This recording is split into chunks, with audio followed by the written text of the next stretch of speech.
நிறைய பேர் சொல்லுவாங்க, நாங்க வாழ்ந்து கெட்ட குடும்பம் அப்படின்ட்டு. வாழ்ந்து கெட்ட குடும்பம். அதேபோல ஒரு காலத்துல எனக்கு கூட்டம் நிரம்பி வழியும் நம்ம கடையில.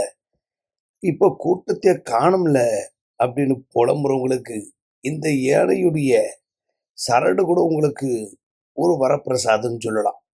இது 1/2 அடி, 1 அடி, 2 அடி, 3 அடி, 4 அடி எவ்வளோ லென்த் வேணுனாலும் போட்டுக்கலாம். இது கேரளாவிலேருந்து டைரக்ட்டா வருது.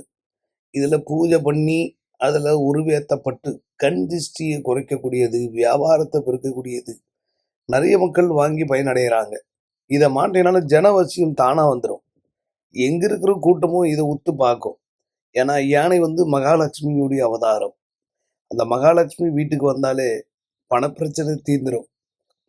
வியாபாரமே டல்லா இருக்குன்றவங்க, காச பத்தி பிரச்சனை இல்லைங்க, எனக்கு ரிசல்ட் வேணுங்க அப்படின்றவங்களுக்கு ட்ரை பண்ணலாம்.